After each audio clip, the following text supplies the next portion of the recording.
the day I got traded over there, we are playing Anaheim in Colorado, and you know how the boys get around the net before, like during batting practice, and went out and I was talking to Mikey a little bit and was talking to Nev. No idea what was going on. That was the first day of the series. So the first day of the series, right-handers pitching. I'm not playing, and I usually played against righties. I was like, all right, it's kind of weird. Second day of the series, another righty's pitching, and I'm not in the lineup. I'm like, all right, 2 days in a row, like, obviously I'm getting traded. I know something's going on. When I knew about the trade the day before, and even when you and I were speaking, I obviously didn't say anything, but so yes, my instructions, we got Moose for Sunday's game. My instructions were part of the trade. Part of the deal was I don't use him against the Rockies. And sure enough, and Bud Black knew, and I think he and I and you were the only people in the ballpark that knew this, and I was told not to use him. Okay, well, we get down. I've already used a couple players. Squid was coming up with 2 out. We had 2 runners on. We're down a run. Justin Lawrence, side armor. I mean, good matchup. Got good stuff, but I mean, that's right into his wheel, right into his barrel. And his pinch hitting numbers were unbelievable that year.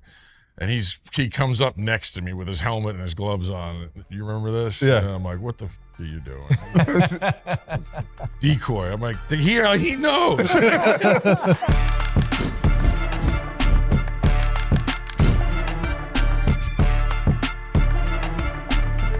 Seen the game in so many, different perspectives, obviously, as all the way back from an amateur to, one of the top picks overall.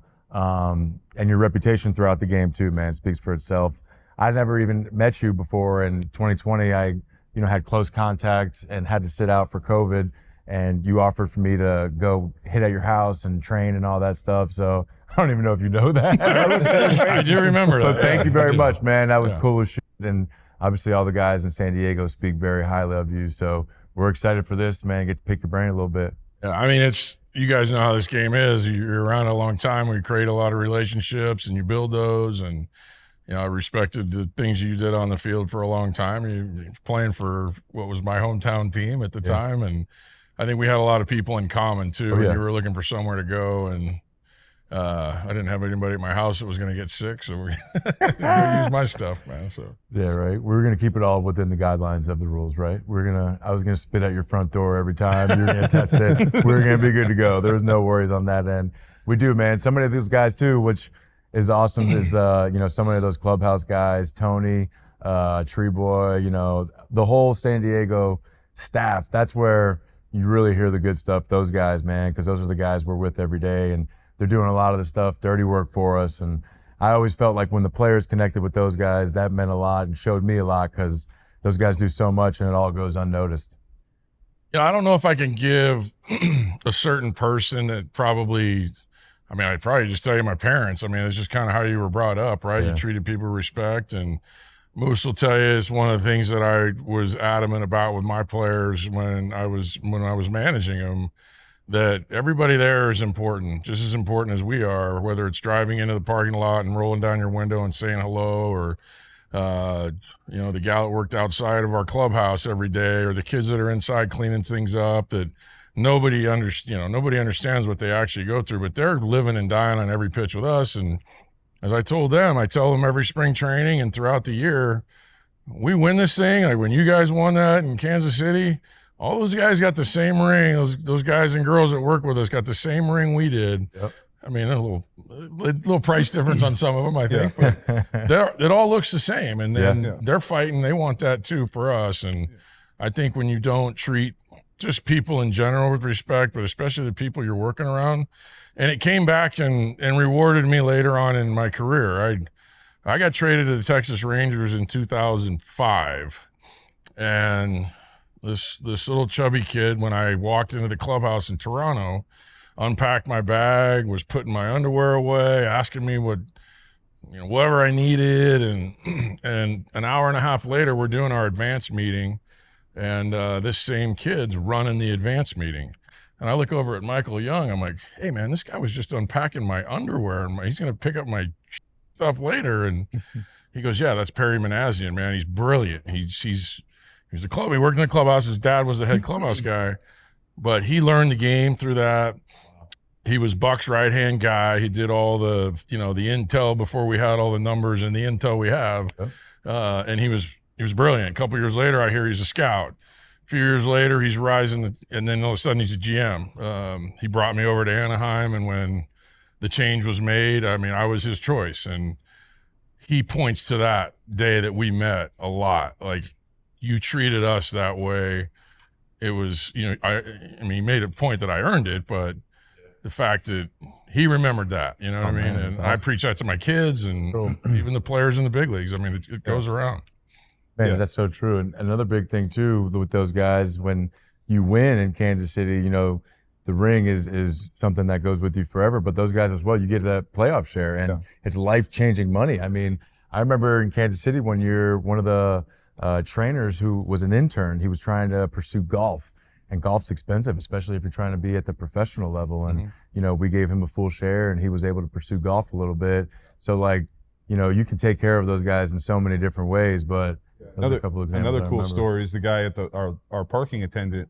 I think his name was Bill. Yeah. And we gave him a cash bonus at the end after winning the World Series. Gave him a cash bonus, and then the next year we're pulling up to the stadium, and he goes, "Guys, you have no idea what you did for me. I needed surgery on my eye because I couldn't see, but I couldn't afford the surgery. So you guys gave me the ability to get my sight back." And it was just like, holy shit.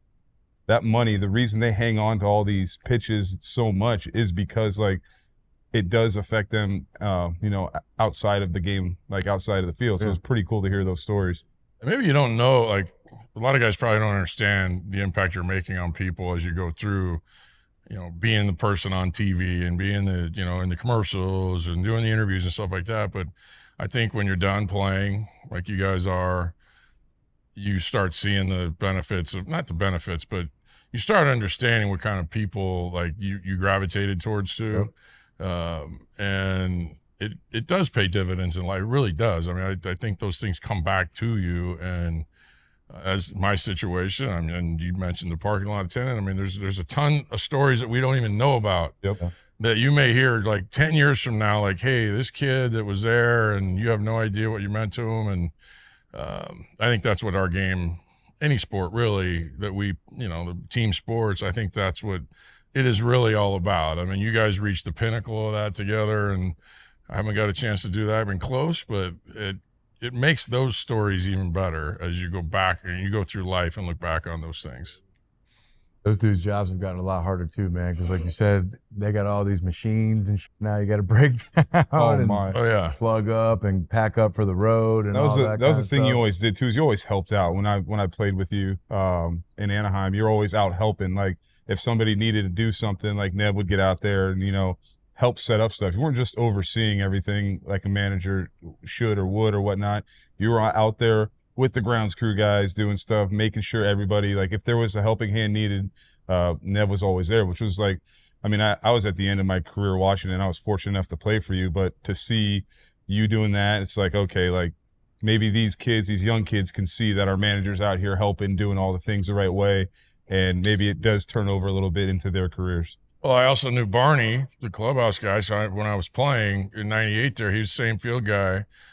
And his office and his room is right on the way to the parking lot when we leave, and he had the coldest beer in the stadium. So I don't know. Yeah, you and Bussy were out there. Oh, Bussy, man. I've heard that guy's a legend, dude. Yeah. So how about Nev, man? Coming out, college, 1-1, I mean, being, big-time guy.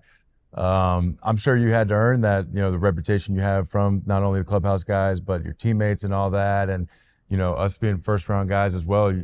It's hard, man. I'm sure, like, guys wear you out for being that guy. I'm sure you got a nice bonus. Was that a different experience at first, especially from being the dude at college? You guys are too young to remember this, but my junior year in college was the year Oakley sunglasses came out, their factories in Irvine, California. And my head coach at the time, Augie Garrido, who's since passed, he knew everybody. And Oakley came to him. We're going to try these sports glasses, and we got to use them in practice. And it was kind of we were their guinea pigs. And we went to San Jose the last weekend of the season. It was really windy, dusty, and Augie wouldn't let us wear them during the games, just practice. And I was like, I couldn't see. And I asked him, I said, can I use them, like, see how it goes for an at-bat? And I homered. He said yes, and I homered. Hit one later in the game. Well, the next weekend, we're at LSU in a regional. And we sweep through the LSU regional. And then we go to Omaha. And the draft then was like the first day we get to Omaha. And we happened to have a game the next morning. And I was picked the night before, which they staged the phone call back then. It's not like we're at the Studio 6 and the MLB network, but the next day, and I wore the glasses when I played, and it just, I had sensitive eyes, and I explained that to him, but it was just, I was getting crushed by big league players. There's a lot I brought on myself too. I had the long hair and wore however I wore the jersey, but I had the sunglasses on, and when I hit, and this guy's sensitive eyes. I'm Just got picked first overall. Come on now. The hair gave it away. Gave it away. You Cali guys, man. I want to talk about the But I did say when I hit, I didn't have to squint. Like when the sun, I kept my eyes open. And then I read something, it was like a month or two later, Tony Gwynn was wearing them in a game. And then when we became teammates, he said he remembers me saying that. And he tried it, and sure enough, during day games, he didn't have to squint. He could leave his eyes open, and he'd see the ball better. And then the next thing you know, they just kept going. And I will say, like, Oakley took very good care of me, and they still do. Like, just from that moment, like, I'm not going to say I brought it on the scene, but you brought it on the scene. I kind of did. Yeah. I still get people that say that you're the guy that wore the glasses in the World Series. That's awesome. So, like, you said something about the staged phone call. Like, what was that? Like, they just pretended there was a phone there, or like what happened? Yeah, it was a rotary phone in the hotel. They said, "Hey, sit here. We're gonna call the room and act like you're excited." My dad was sitting next to me, cool. And I knew the day before we had worked out a contract the day before, but it wasn't anything like, there was no shock and awe of it. And like I said, my dad was sitting there with me, which made it cool. But we had a game early the next morning, and the draft was going on that evening, however they work it, but it was all done. It was past the telegraph days, but it was still like the rotary phone in the hotel room. You mentioned Tony Gwynn before. I think a lot of people forget just how good and impressive a hitter he was. Yeah. Can you give us any stories that you can remember? A lot. I think there's no secret when I got to San Diego why you never figure things out. I think the best players in the world never will say they figured things out, but he certainly simplified things for me.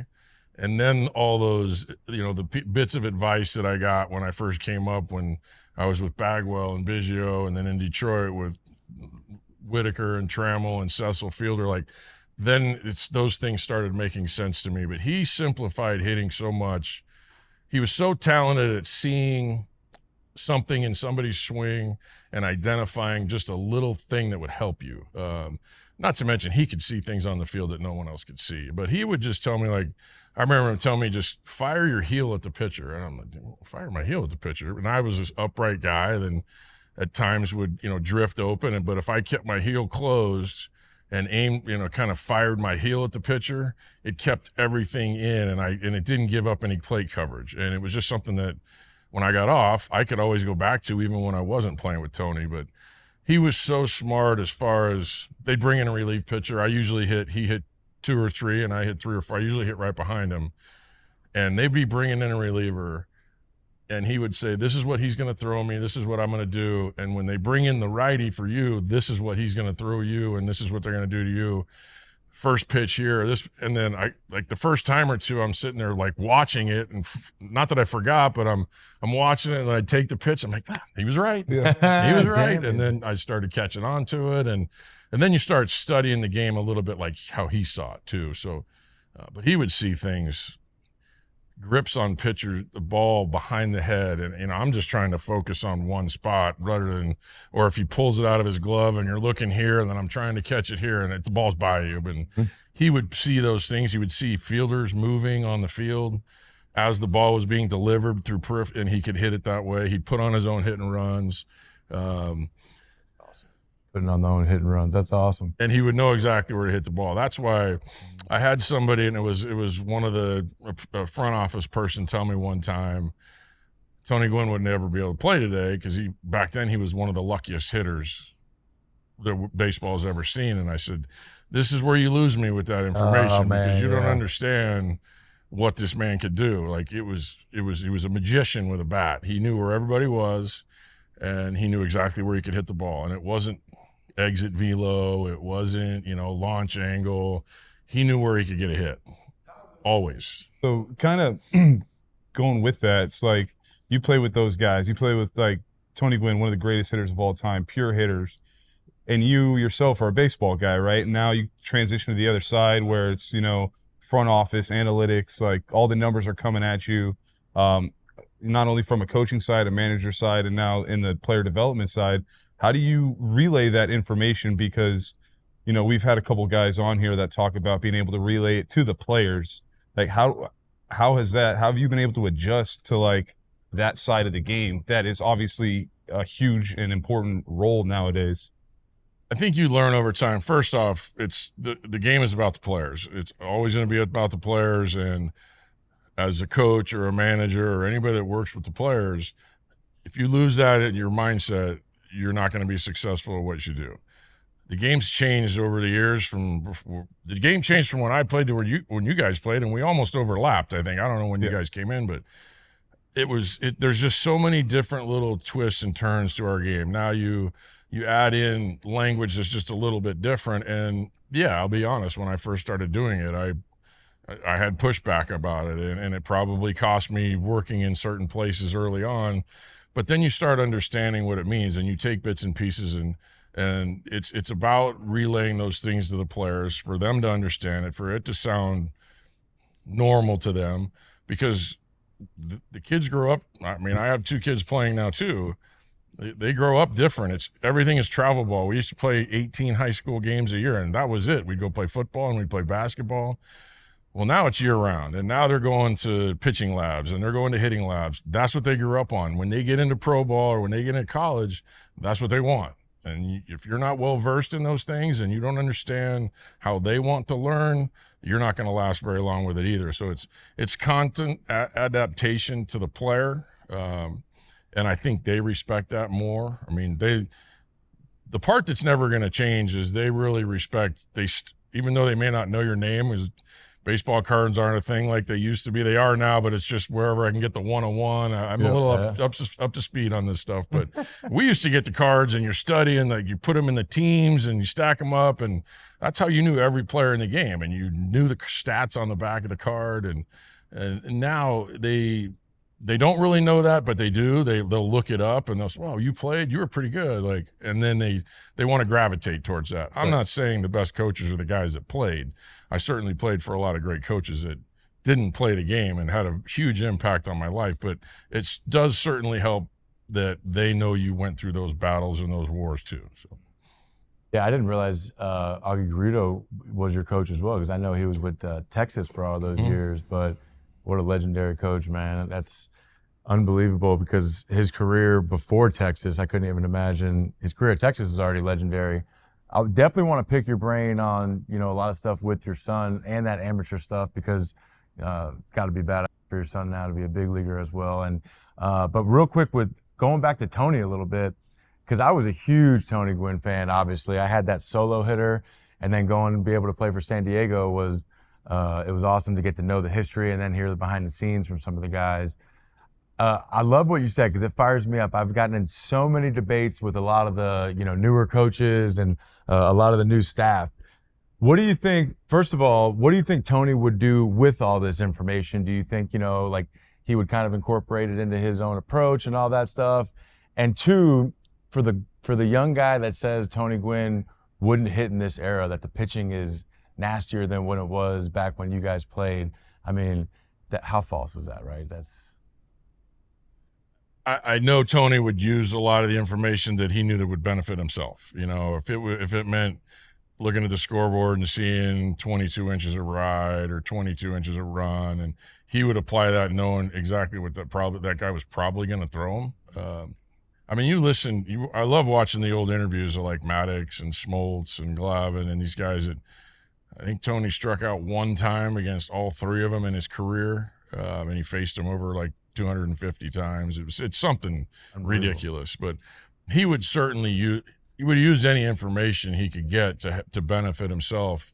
But he would look for the stuff that would help him. But he would also look for the stuff that would help his teammates too, like he did, like I said, when I was in the box. He knew what that guy was going to do because he would leave every night with the big strap over his shoulder, the big video cassette recorder that he'd plug into his hotel TV, and then a bag full of snacks or something like that. And he'd go sit and have a pizza and a couple Cokes and he'd watch film all night. And to where he knew exactly what was going to happen to him, to the guys around him, because it, at the end, benefited what he did. I mean, I've heard people say Tony was a selfish player. I think we all are in a certain way. I mean, if you're not, when you're in the batter's box, you ain't got the other 8 guys on your team that are playing. They ain't in there with you. It's you. And it becomes a very selfish game within the team game, if that makes sense. Yeah. Is if you're up there and biting, like, yeah, you want your hits and yeah, you want your numbers. And there's certain times where the game asks you to do shit that's just, am I allowed to swear on here? Yeah. Oh, yeah. The game asks you to do things that it just becomes a fucked up game sometimes. You're 0 for your last 7, but you think you're hitting it all right. And then it's the 8th inning and the guy leads off in front of you with a double. I got to get him over. It's a tie game. Like, my job right now is to get him over and sacrifice it. Now I'm 0 for 9. You know, do you try to get greedy and shoot one? I mean, yeah, maybe early count, but your job is to get him over. We're trying to win a game. But the game also rewards you back in those things too. So there's going to be times where, you know, something falls in. But I think the best players in our game were those guys. And Tony was certainly one of them. Whatever the game called on, he did. But he also could get his hits whenever it felt like he could go up and get a hit whenever he wanted to. So. Oh, man. I will say the one that maybe will be debatable is the 14 strikeouts one season. I mean, if he were to limit that to 14 right now, because the style of pitching is different, in my opinion. The stuff is good, but like guys aren't trying to get back into count 2-0. So if he were to do that, that would be, man, that'd be super impressive. But just what you said right there, we talk about this a lot, and I really want to ask your opinion because, number one, from a manager perspective, and then 2, developing your son as a baseball player. It was hard for me the last couple years in the game because the stuff that the game does call for at times, getting that guy over. When these players go and, go to arbitration, when they go to their contracts, when they go to get money, that's what the team uses against them. It's because of these new metrics, because it's the same example. It's getting the guy over, it's not good for your metrics because you went out of the zone to chase, you got him over, the contact goes down, the exit velo, all that kind of stuff. So how, when that's what the industry is paying these players as a manager and, as Pops, how do you really balance that? Because it's hard for the player, right? When they're losing money for something like that, but then you're asking them to play winning baseball because the game calls for it. I mean, I think what makes good leaders, whether it's a manager or a coach, the most successful is understanding the personality of your players. I've always said this, and I heard this, I believe Bobby Cox said it, Brian Snitker's used it a time or two. I'm going to treat you all with respect, but I'm not going to treat you all the same. And I think that's a very powerful thing in a major league clubhouse. I mean, the old school days of the veterans, when the rookies come in and how they're treated and things like that. And I wouldn't say they're beat on, but you know how you guys were when you came in as a rookie. I mean, it was probably a little worse when I came in. It's just the way our game was. That's not really around anymore. But us as leaders, I think, can instill that a little bit too. I had Moose in his last year of his career, and I treated him a little bit different than I did Zach Neto, who was in college 6 months before that. But I treated them both with the same respect. I could speak to him a different way because he's been through a lot of things and seen a lot more things in this game than I could with Zach Neto or Nolan Shanwell that were coming up. With my son, both of my sons, I should say, they're 2 different personalities. When I was a major league player, Tyler would wear a uniform to every game. He would sit in the stands with his mom. He was pissed like no other if it's a school night during the week and he had to go home early because he wanted to stay because he kept score of every game. He never went to the kids' room. Kyle, on the other hand, was the kid in the kids' room eating all the candy and throwing shit against the walls, and he was a maniac. But I think it's made them both successful in their own way. You know, I mean, Tyler was a student of the game. He dives into all the new stuff. I think talent-wise, I mean, Kyle's a lot more talented. If you mix the personalities, you got one heck of a player, right? I mean, they're both good players, but you know, as we know, it's hard to get to the big leagues. And I let him play. I let him have fun. Travel ball was starting to get going when Tyler was probably 10, 11, and you know, my season would end, and yeah, I wanted to watch my kid play, but we took a family vacation every Thanksgiving. And he was like 10 or 11, and this coach was like, "You can't take him away. It's a huge tournament." I'm like, "Well, what's going to happen if you don't win this deal, dude?" We're going on our trip. You know, we're going to Cabo. We spend Thanksgiving down there, and it's just, that's what got me. You know what I mean? Like, the game is so much different for these kids growing up, and I just wanted them to have fun. I wanted them to enjoy the game. They were around it so much anyway. Like, if they didn't like it, they weren't going to like it. And pushing them to do the things like some parents do, and you see it. I mean, everybody sees it. It can go one of two ways. And I think kids that grew up around the game, they're fortunate because they get to see certain things that other ones don't, but they can easily be pushed away from the game too if you try to, you know, force it on them, which I never wanted to do. They asked me questions, I helped them. And I knew when they got older and it got more serious, I could push them a little more because I know that's what they wanted. And Tyler was completely different than Kyle. Like, Tyler, when he was a sophomore, he had Tommy John surgery, and on his mirror he wrote, one of the first ones was a 4.0 student, Division I scholarship, first round pick. Win CIF, which is the state championship. That was like, I think it was grades, win CIF, first round pick, and Division I scholar, whatever it was. And he hit every one of those things. And when this entire junior year he missed, he went and did his rehab at like 5:30, 6 o'clock in the morning, just so he could be at every practice and every game when he didn't have a chance to get into a game his entire junior year. And I never told him to do that.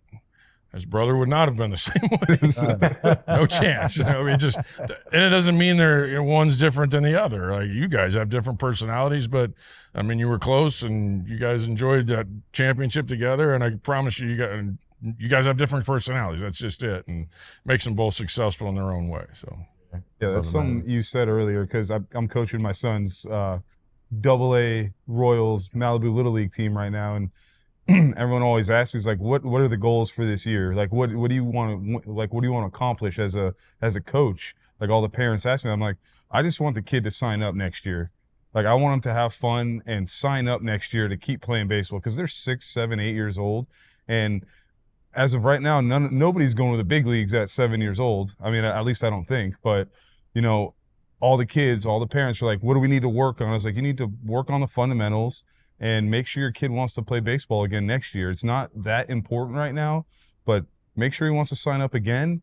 And then when football season comes around, sign him up for football, sign him up for basketball, make him an athlete, make him have fun being outside with his boys and creating those relationships. And then when it comes back to baseball the next year, he's going to be better than he was the year before. You think there's still room for guys now because of how much competition there is, and it's just such a tough thing to navigate with kids from a young age right the way through? You think there's still room for those that aren't able to get into those travel ball teams to be able to have success and make it to the big leagues?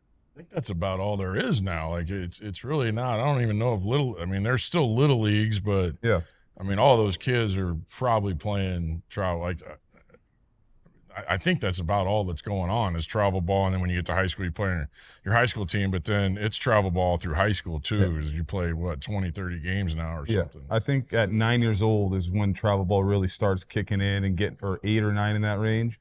And I want my son to play all the sports. I want him to go figure out what he wants. I don't want him to just be, oh, my dad played baseball, I'm going to play baseball. Like, I want him to go enjoy everything. So that worked for us. Like, that worked for me, especially the fact that I played a ton of sports in school. I think it made me the athlete that I am. But I just feel everything's forcing to be so specialized that it's taken the options away from everybody. Yeah. Speaking of that, did you play anything other than baseball when you were?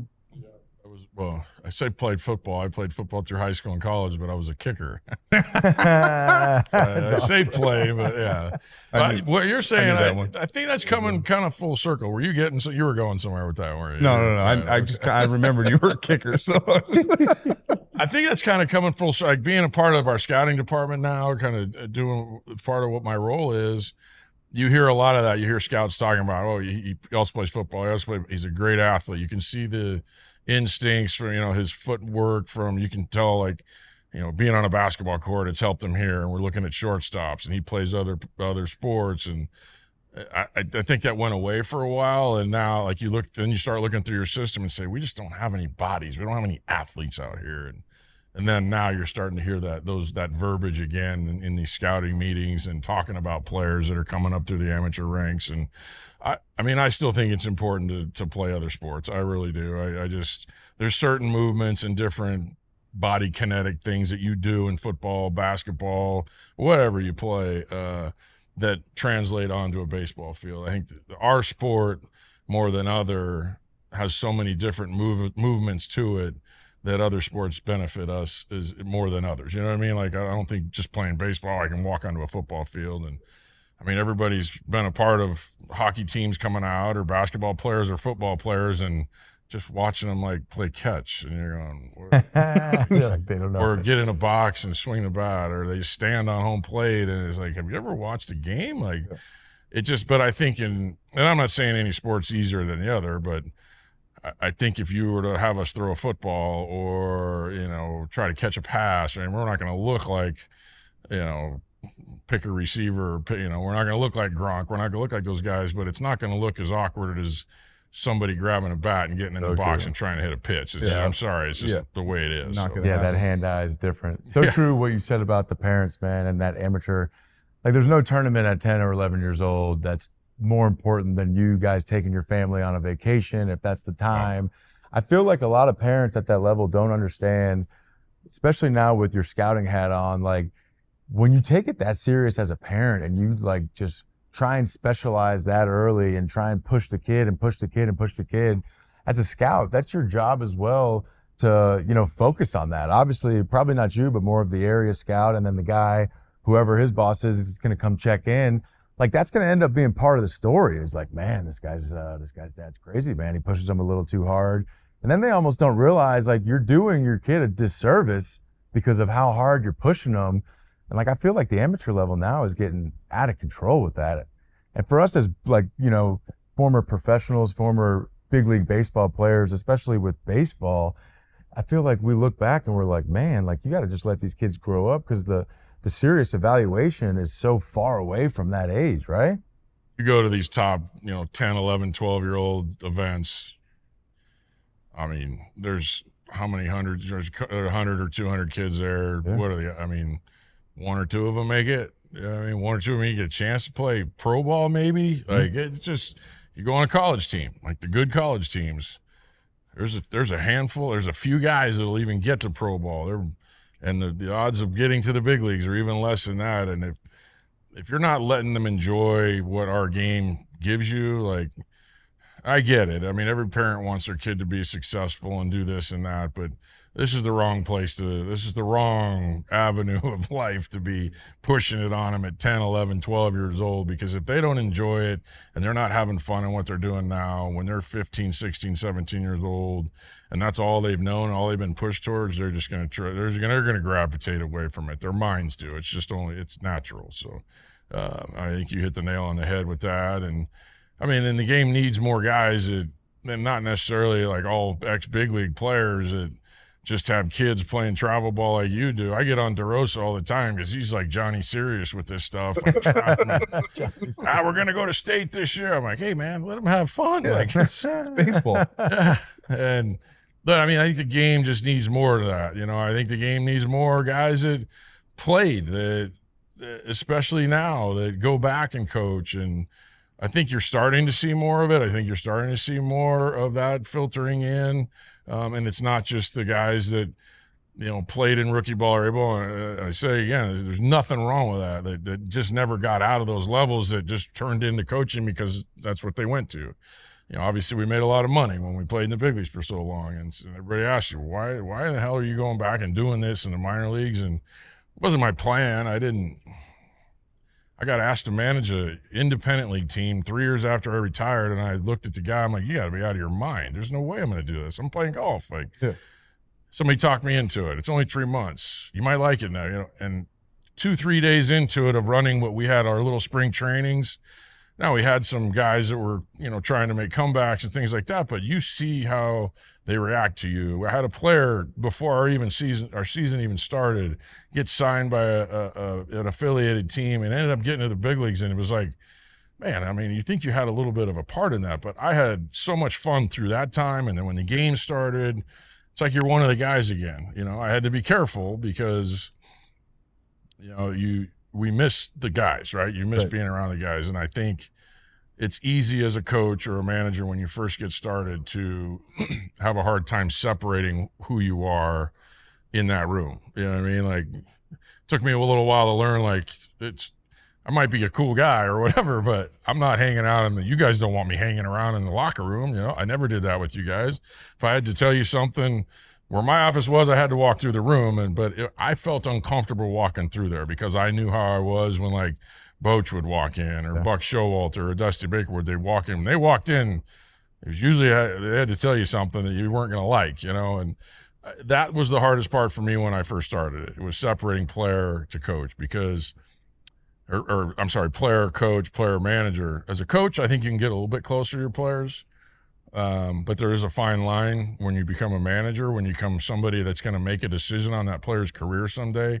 And when that relationship gets to the point where the decision becomes hard on you because of your relationship with the player, that's where you've gone too far with them. You know what I mean? If that makes any sense. Yeah. And I remember you walking through the room, and I don't know why, I've never heard this before, but, like, he would always say, like, he'd call it the room, and that's the room's the clubhouse. But, like, he would always tell us, this is your room. You guys take care of this room. And like you said, if I have to come in here and talk to you boys in this room, you're probably not going to like what I have to say. And, and then there's the other trust side of it when you would talk to me, because I was older, and being able to, relate your message to these younger guys and be like, hey, we need to clean this shit up. We need to do this. We need to do that. But, yeah, I'd never heard him say, I never heard of the room. And he was very adamant that was our space. And that was where we conducted our business. But kind of going up on that, you managed the indie ball team for a couple months, you said? 1 year. Yeah. 1 year. Okay. And is that when, like, you fell in love with coaching and managing again? I did. I was going to go back. So that was 2009. I was going to go back in 2010. So when you manage those teams, you're not just a manager. You're raking the field, your sponsorships, you're the GM trying to find players. And so I went to the winter meetings in Indianapolis, and I was supposed to meet our owner and our GM there, and we were going to try to find players. You have guys that are there looking for jobs, and they were also adding 2 teams in that league in Hawaii. So we were expanding the league, and I was going to try to get involved. And I walked in, got out of my taxi going into the Indianapolis Marriott there, and Glenn Ezel was the bench coach with the Detroit Tigers when I played there in 1995 and 1996. And he's like, hey, Haas, what are you doing? He's out smoking a cigar. It's 20 degrees. It's snowing. I got no jacket. And he wants to sit and talk, but it was easy. I had to talk to him. Yeah. And 30 minutes later, I was upstairs in Dave Dombrowski's suite, and they offered me to go manage in AA. I didn't know where it was, and this is not what I came here for. It just kind of happened like that. And I was like, yeah, I'll do it. I mean, because I've decided, like, I think I like this. This is what I want to do. And it was a hard walk back to my room and telling the guys that I just got there with that, hey, man, I just got offered a job. Sorry. See you, boys. Thanks for having me. Yeah. I mean, I did work with them, like, for help them out for that week, but, that's where it started. And going to spring training and learning that. And I think that's where I said I really learned the part of, separating yourself from player to manager. Because now, when I went out and started that season in AA, and back then it was just myself and the pitching coach. So I was really the hitting coach, the manager, and, the staffs have changed. You go to a minor league game now, they got a major league staff on every field. The AAA, you got a bench coach, a third base coach, a manager, pitching coach, assistant pitching coach. But it was just Ray Burris and I, and it was an awesome year. And you see we had one player make it to the big leagues from there, and I'll never forget it. The first time I got to tell somebody he was going up to the big leagues, that to me was that's why. Okay, you're looking for your why. Why are you doing this? And your kids are back home. I was fortunate enough because of playing for so long and doing okay. Like, when I wanted to see my kids, they hopped on a plane and went home. When I had an off day and they were in school, I would fly from Pennsylvania to California, and I'd be home for 18 hours just to see them. And they needed that. We all need that. And I know some are not that as fortunate, but that's where, I fell in love with that part of it and being a part of that room and with those guys. And then, that's what to me was okay, this is my why. This is why I'm doing this. I got to tell this kid he's going to the big leagues, and watching kids cry in your office and going out and like their mom or dad are there, and then their girlfriend or wife or whoever's with them, and seeing that and over, and then getting a chance to go to back to the big leagues and being a part of that. Everybody talks about like the grind. Well, you went through a grind to get here. It wasn't a grind on me. It was a grind on my family because they didn't see me a lot. It wasn't a grind on me. I was enjoying every minute of it. And I'm back working with the young kids again, on the fields, and I'm enjoying the shit out of it. I love it. Amazing how rewarding it is. I know you guys haven't thought about it now, but I've had 2 chances to coach. One was when I had to sign a player coach deal in 2015 with the Braves. I would go get my work done, and then I'd coach these kids, and I'd find myself telling them things and reminding myself of, oh, holy shit, I should probably use that. Now I've retired and I'm still able to coach back home, but seeing the advice you give somebody play out and have them use it and have success, and like you said, sign and get back into professional baseball, there's no better feeling. Honestly, there is no better feeling. No, and I want your advice on this one, man, because I wear my wife out about this, and I need some quality advice. The last 2 years of my career, man, and honestly a little bit to this day, I would just wear my wife out in frustration because, like you said with Snit, I heard a video with Snit saying, I'm going to treat all you guys with respect, but I'm going to treat you guys differently. Like some of you guys in this room, he was giving a speech to his team, have impressive back of the baseball cards. Like, you've earned the right to create your own routine, to create your schedule, and that was awesome. He said that. In my opinion, I've been places where that respect for coaches, for guys that have that back of the baseball card, there's a lot of positions in the game that are high-level positions. And it's almost like some of these people with these, high-level baseball cards, the back of those baseball cards, they get laughed at when they even get thought of being in these positions. And how did you bottle up that frustration and continue to carry on in the game when there's meetings going on and staff members are there that don't have the same playing resume that, other guys have, that played against these guys, not at the same level, but they just know a new trend a lot better. So I know that was a lot at you there, but I hope you understand the gist of that. And how, was a guy like yourself that had such a great career, how were you able to kind of just bite your tongue in some of those moments? Wasn't real good at it. I'll tell you that. That's why I think. That's why I got a podcast, buddy. I think, and I said earlier, I think it cost me, earlier in this part of it, and it wasn't the fact that I pushed back so much as it was just how I pushed back. Now, and I've said this as a coach or as a manager, and you're leading a group. When we get together as a group and, we make decisions, whether you have your on-field staff, your support staff, your analytical team, when you come up with a decision in a room, not everybody's going to agree with everything. It's how you carry out the decision that's made. You have to leave that room and carry out the decision as if it were your own idea, and you can't feel any other way about it. Trickles downhill, it trickles uphill. And when you have dysfunction from the top, it could be from ownership to GM or just in a coaching staff room. It could be in a minor league room. Players, as much as as coaches, sometimes you say, we have to treat them like they don't know anything. Or you have to teach them like they don't know anything. They don't know shit. And a lot of times they don't. And that's why we teach them that way. But what they do know is they understand dysfunction. They understand personalities when people don't click, when people don't get along. That's one thing that I always would preach with my coaching staff. Nothing comes in this room and nothing comes out of this room. When we get in here and we make decisions, we go out there. If I have an idea that, okay, this is how we're going to do it, and you disagree with me, it never is relayed to the player, well, this is what Nev wants, or this is what so-and-so want. A player and anybody around that player, they pick up on that so quick. And when you have dysfunction from any area of your organization, it goes into that room and it causes problems. It becomes toxic. And then that leads to another problem. And it's not necessarily putting out fires everywhere. It's just understanding and having a group together that understands how you want those things done, if that makes any sense. No, it does, man. And I don't know if you've experienced it, I definitely have. If there is dysfunction, and it's frustrating, right? So going home and separating, that's something I struggle with. How did you, if you did, how were you able to separate that, or is that something you struggle with? Yeah, I mean, I think Mama, she'd been around for quite a long time. I mean, we were met in college, so she was through everything, and then obviously with the kids, and I think she's really good at, maybe she doesn't know a lot about the game, or like things will come up and I'm like, you've known baseball for 30 years. You do not know that when he scores on a wild pitch, our son's hitting, he doesn't get a fucking RBI. Right?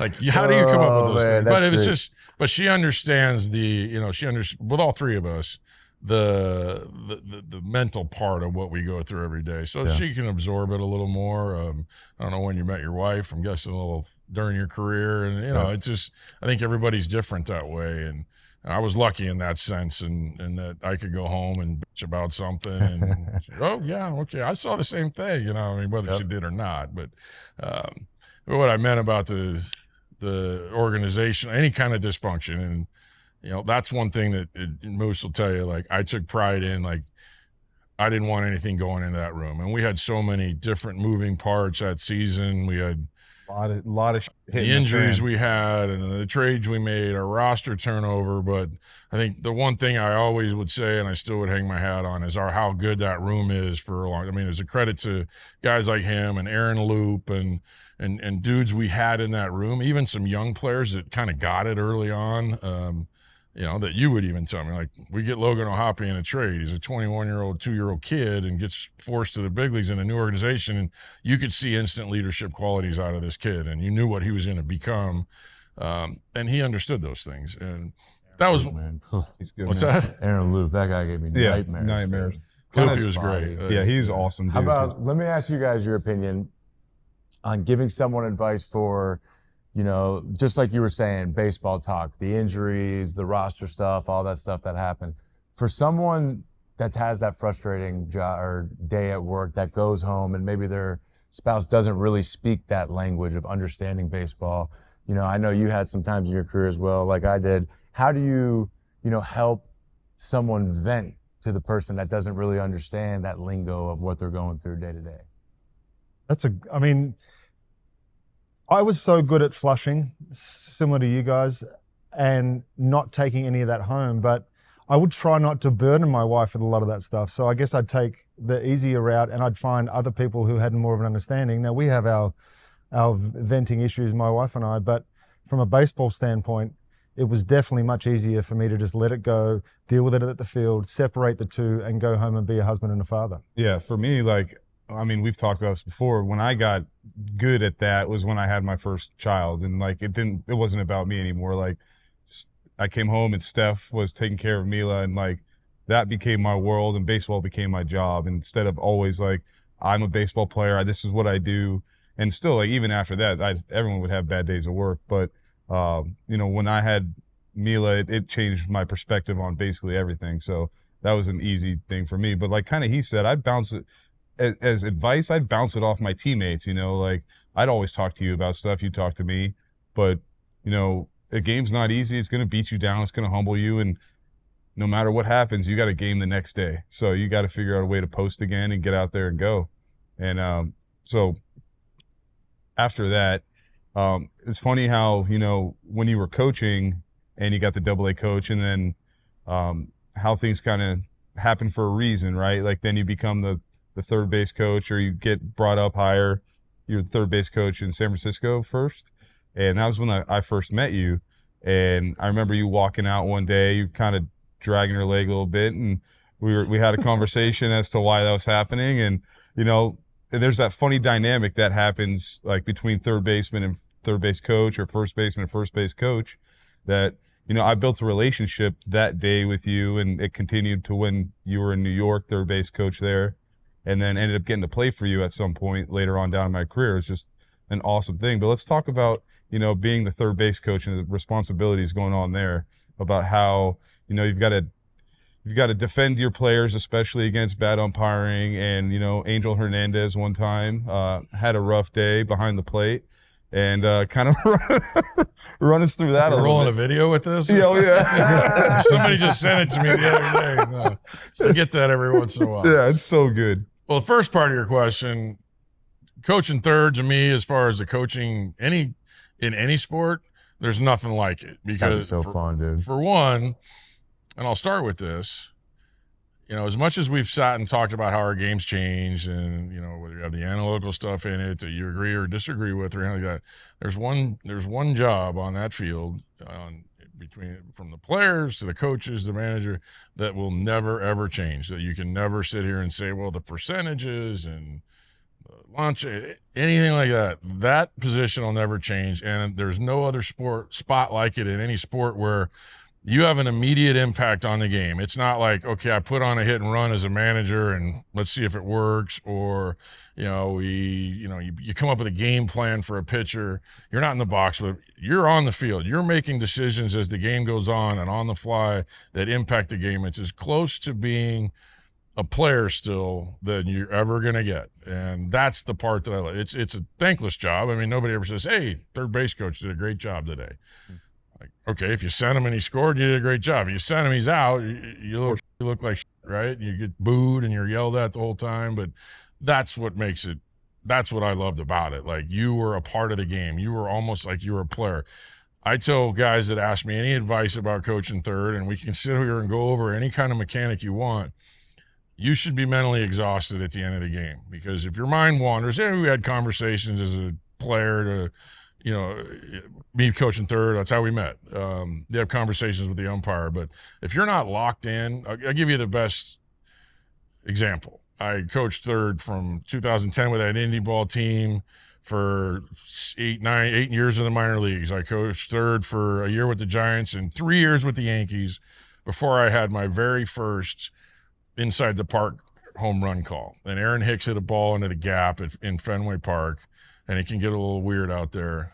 And Mookie was playing right. And I was like, you expect Mookie to make a play, and he just didn't quite get to this one. And Jackie was playing center, and the ball gets by him, and now you're like, I was talking to the umpire, and you start making your way down, and now Hicksy's running on second. Oh, we might have a play at third. Well, a little bobble picking the ball up. And I was not anywhere in the right position to make a call. But he ended up scoring. 2 days later, the exact same play happened, and I hadn't had it once happen in 10 years as a third base coach. It was just, that's our game, right? Crazy shit happens all the time. And was it Angel, the second part here? Yeah. This was during COVID. No fans in the stands. We're playing at 7 and quick 7. Now, I will say this, like, you have conversations with umpires and down there, and Angel's is a nice guy. Like, you sit and have a talk with him. Like, he's a good man. You say what you want about his umpire. I get that. And this particular day, though, we had been held up for like 4 days and weren't playing because somebody was close contact or whatever. And we ended up having to switch cities, and we ended up playing the Nationals, or we were the Nationals. I think we were in Washington playing the Nationals rather than we were supposed to be somewhere else. And that was when the Marlins all got sick, remember? And they moved all the games around. Crazy. They all went out one night or something. So Angel's at third on, say it's Friday night. We got a doubleheader the next day. And I said, hey, so where are you at tomorrow? He goes, oh, I got the greatest day there is. I only got to work 7 innings. I get to go to a nice restaurant while you guys are still out here. And I turned to him, and I remember saying, I go, that's the freaking problem, dude. You don't even like being out here, do you? He's like, whoa, what do you mean? I was just, we kind of went back and forth for a second. Well, sure enough, the next day, he's behind the plate, and we were down like 5 or 6 runs. and it's the 7th inning, which is the last inning. And we start making a comeback. Well, we score a run. We got a couple runners on. Mike Ford pinch hits. And it was a check swing. And if you look at the overhead, he probably swung. But, I mean, Angel didn't even check. He's, boom, I'm banging him. And then he strike 3-2 pitch, a strike that was off the plate. 40 has a good idea of the strike zone. And I just started letting him have it from third. And there's nobody in this. I mean, you could hear me on the hot mics. I know you don't want to be here. You told me last night you don't even want to be here. Go to your dinner, That's awesome. I was gone. But that was one thing, like, as players, you respect it out of your coaches, right? Like, you want your coaches to be able to, like, have your back, and, seeing that and then playing for you in Anaheim, you knew that, Nev was going to have your back no matter what, and that was always a special feeling. Like, then you go out and you play a little harder that day, maybe. Like, you go above and beyond for that guy. So. Oh man, I remember the couple times I've gotten tossed, I just blacked out out there.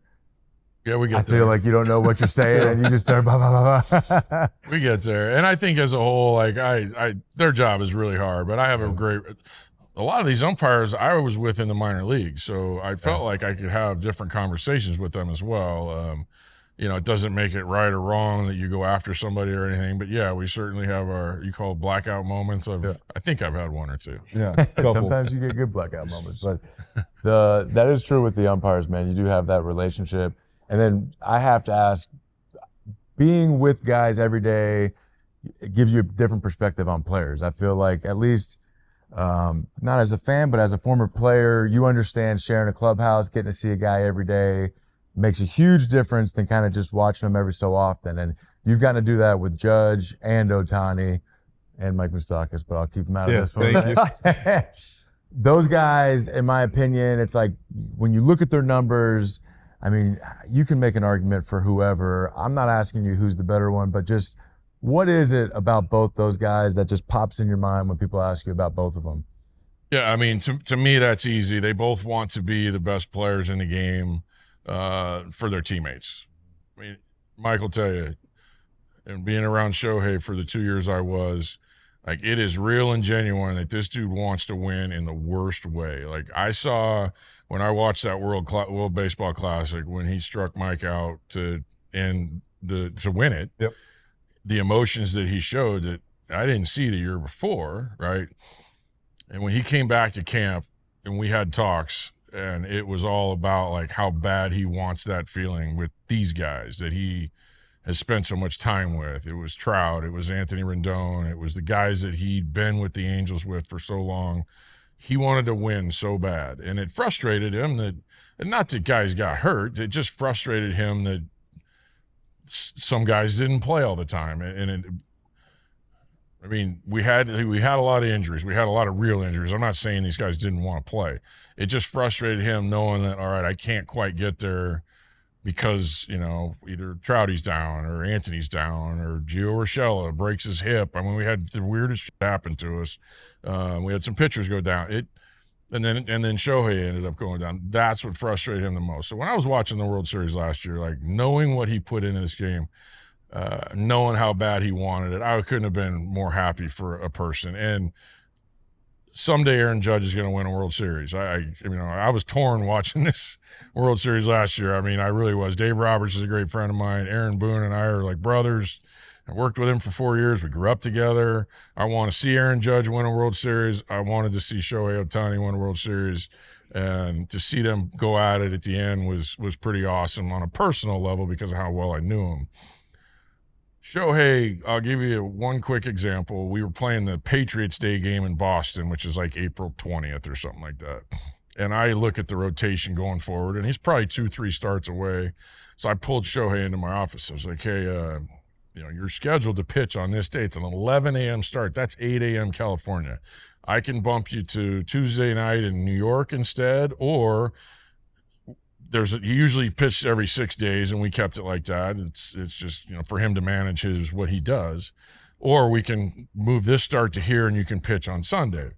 And he starts going through the days, and he goes, no, I pitch Monday. What time's the game on Sunday? 1 o'clock, okay. And he starts talking. He was through his interpreter. He said, I'll go to sleep at 7 o'clock. I'll wake up at 5 o'clock. I can do my full routine. I'm ready to pitch. I looked at his interpreter. I went, he just said he was going to bed at sleep at 7. Like, I'd love to go to sleep at 7 some nights, but I get in there and I'm staring at the ceiling. Like, like, how does he just go to sleep at 7? I mean, he's got to be taking something, right? Yeah. No, he just closes his eyes, he goes to sleep, puts his mask on, and he'll sleep those hours. If he wakes up and his little thing tells him he hasn't slept enough, he falls right back to sleep for another 30. And I mean, the guy's everything he did from the time he woke up to the time he goes to bed and everything in between was to be the best player in the world. And Aaron Judge is very similar to what Shohei does. So you got Mike Trout and Ohtani coming back after that WBC moment. Is that something you address as a manager? Or is it something you just have them both say, hey, boys, that was cool as shit, man? You know what? Mike was different. Mike was different too, though. Because Mike, he'd been in the playoffs one time, I think his first or second year in the big leagues. Do you remember who they played?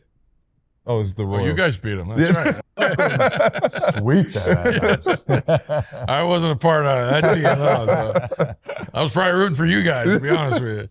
I think Mike came with a different attitude, too. Like, he wanted that feeling with those guys, too. And he and Shohei had talks. They flew back together.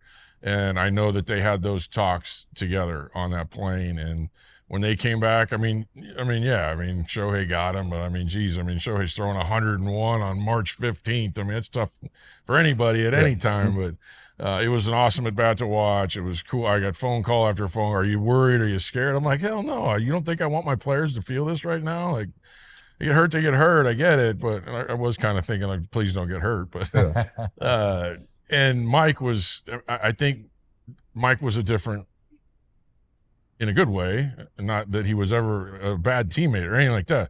I just think Mike had a different focus that year. And I think that's why when he broke his hamate bone right before the All-Star break, that's why it affected him so much, because he knew, at the time we were 10 or 11 games up. Were you already with us? I had just gotten traded when, right before Mike. You came to us before the All-Star break. Yeah. And we were like, okay, we're going for this. We had a couple of injuries. We went out and got you, and we were starting to, we're talking about. We were having discussions internally about adding a starter, adding certain things we needed, and those are pretty exciting things. And at the time, we were 10 or 11 games over. We were entrenched in a wild card spot, and it was just like that same day. Mike broke his hand, Anthony broke his leg, and Drury went down, and then I had to play this guy more than the 3 days Buddy Black told me to play. You can't play him more than 3 days in a row, Nev. Okay. Overexposing us, man. I went on like a 10-day run one time. I'm like, Skip, I thought we were like 3 days. I told him that when he got there. I'm like, hey, hey, where you're at in your career, you're a hell of a player still. You're going to have more off days than you probably had. I knew what you were going in Colorado, and you were like 10 for 14 pinch hitting or something like that. And, I told him, and on those days, I'm going to need you off the bench, and we don't really hit a lot now, pinch hit a lot now because of the no DH, or the DH rule, but no, the pitchers don't hit. Did I say that right? Yeah.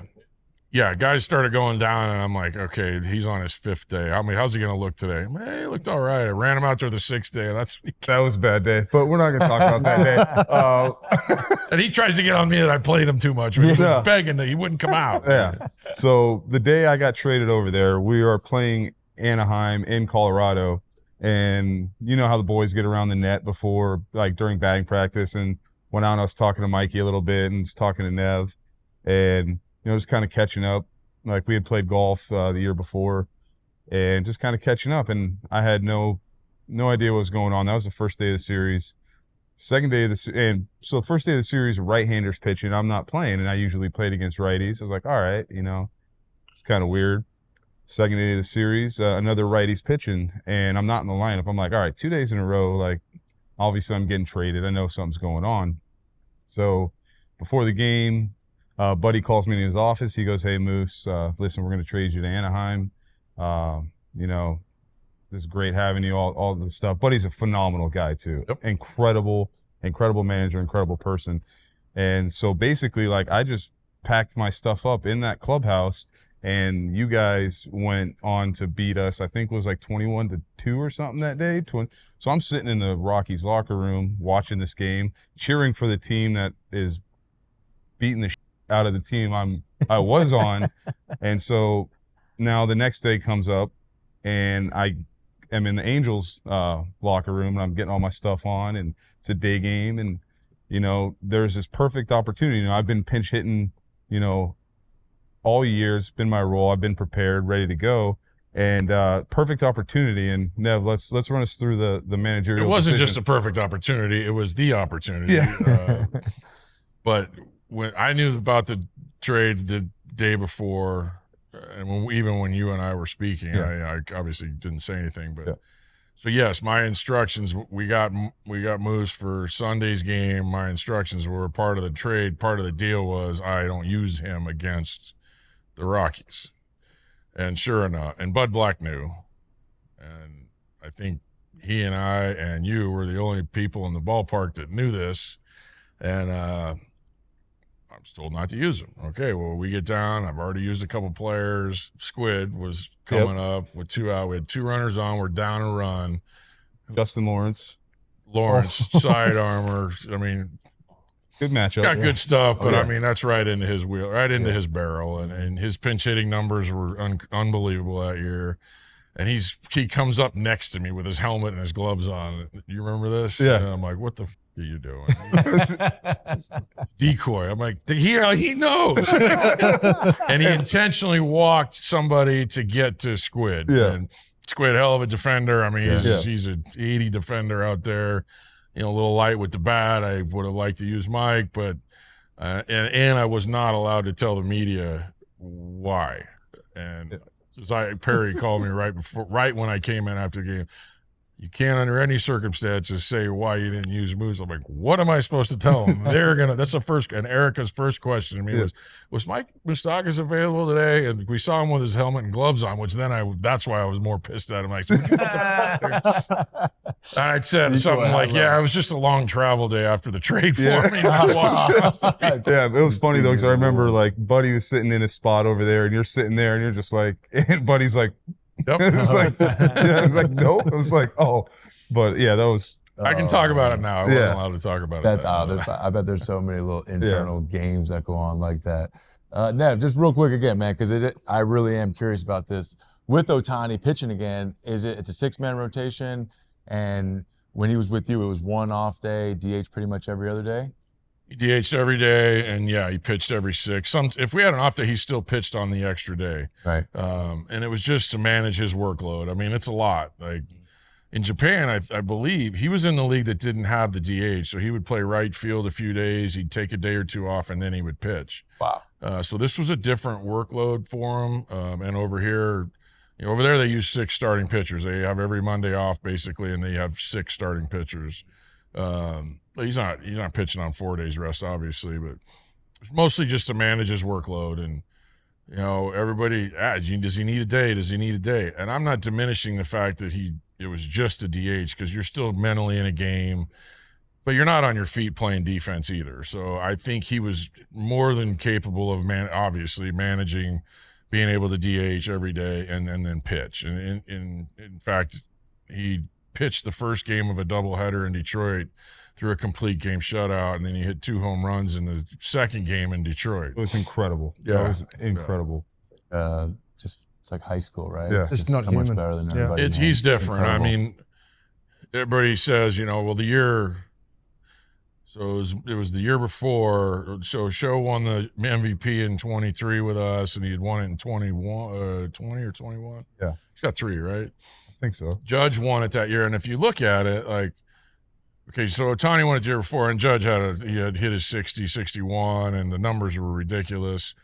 But everybody just kind of discounted the fact that, okay, Ohtani's, and he still had like a 2.7, and his offensive numbers, well, we're just going to think this is normal now, because it's not. As long as he's doing this, he's the most valuable player in baseball. And I love Aaron Judge, and he's earned every bit of the MVP that he got. But I mean, it was a pretty tough argument. Now I'm his manager, so I was defending that part of it. I still look back and say, until someone else is doing this, he's the most valuable player in this game. He could have a slightly down year, and he's still the most valuable player in this game. I don't care what anybody else says.